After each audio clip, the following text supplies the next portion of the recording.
नमस्कार, मैं हूं आपके साथ अनुष्का राय और आप देख रहे हैं जीटीवी न्यूज चैनल। आइए अब नजर डालते हैं आज की खास खबरों की ओर। राज्यपाल ने अपने पैतृक गांव बुलंदशहर में सियाना क्षेत्र के बसी बांगर पहुंचकर भीमराव अंबेडकर की प्रतिमा का अनावरण किया। गांव में पहुंचने पर लोगों ने फूलमाला पहनाकर जोरदार स्वागत भी किया। उन्होंने कहा कि बाबा साहेब के संविधान से महिलाओं को मिले अधिकारों से उनके जीवन में सकारात्मक बदलाव आए हैं। उन्होंने कहा कि कभी यह हाल था कि 13 साल की उम्र में बच्ची बिना मां के घर से नहीं निकल पाती थी, जबकि अब बच्चियां साइकिल से किलोमीटर की दूरी तय करके खुद स्कूल जाती हैं। कश्मीरी पंडितों की हत्या पर प्रतिक्रिया देते हुए उन्होंने ऐसी घटनाओं को शर्मनाक बताया, जबकि उन्होंने कहा कि इससे दुखद कुछ नहीं हो सकता कि मेरे देश में किसी को घर छोड़ने को मजबूर होना पड़े। कश्मीरी पंडितों की हत्याओं की जितनी मैं निंदा करूं वह कम है। हालांकि महामहिम आरिफ ने कश्मीर में प्रशासन की भूमिका को सकारात्मक बताते हुए उन्होंने कहा कि प्रशासन कश्मीर में हिंसा रोकने के भरकस प्रयास कर रहा है।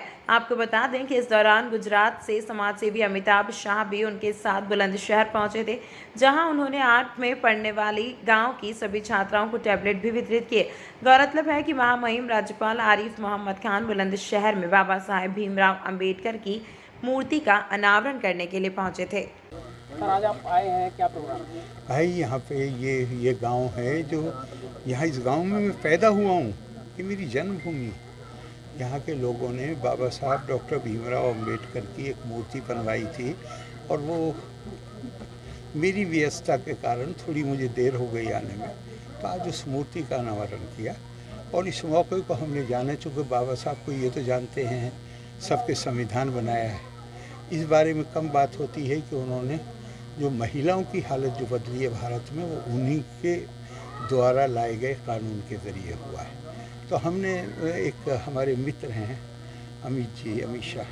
अमिताभ शाह, वो अहमदाबाद से आए हैं आज हमारे साथ, और हमने गांव में उन्होंने इसकी व्यवस्था की कि इस गांव में 8वीं क्लास से लेकर 12वीं तक हर बच्ची को टैब लेवनो का टैब, किसका है, लेनोवो का टैब दिया है, ताकि उन बच्चियों को अपनी पढ़ाई में आसानी हो। सर, जम्मू कश्मीर में हो रही हत्याओं पर फारूक अब्दुल्ला ने कहा है कि जब तक बैठकर डायलॉग नहीं होगा, मैं जिस पद पर हूँ उसकी मर्यादा रखते हुए मैं किसी भी राजनीतिक विषय पर टिप्पणी नहीं करूँगा। देश बहुत आगे बढ़ गया है, महिलाओं की स्थिति आगे बढ़ नहीं, ये गलत बात है।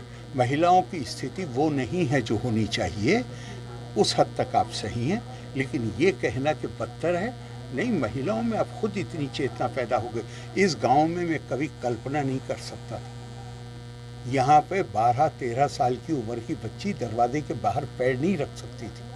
और अब मैं पिछले 15 साल से, मैं तो यहाँ बहुत कम आता था, मेरा तो चुनाव क्षेत्र पूर्वी उत्तर प्रदेश था, तो मैं कम आता, तो मैं हैरत में रह गया देख के कि 50 से ज़्यादा लड़कियाँ इस गांव से साइकिल चला के 7 किलोमीटर जाती हैं शिक्षा लेने के लिए।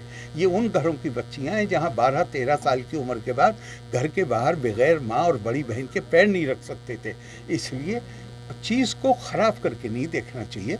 बहुत कुछ करना बाकी है, लेकिन बहुत चेतना आई है, और मुझे पूरा विश्वास है कि ये पढ़ी लिखी माँओं के जो बच्चे होंगे वो स्थिति को और ज़्यादा बेहतर। कश्मीरी पंडितों की हत्याओं पर क्या बोलेंगे? बहुत, एक भी हत्या, किसी मासूम की हत्या, इससे बड़ा जघन्य अपराध कोई हो नहीं सकता। और निहायत मैं भारतीय के नाते शर्म महसूस करता हूँ। अगर मेरे देश के एक भी व्यक्ति को अपना घर छोड़ना पड़े और शरणार्थी बनना पड़े, तो जितनी मैं शर्म करूँ उतना कम है।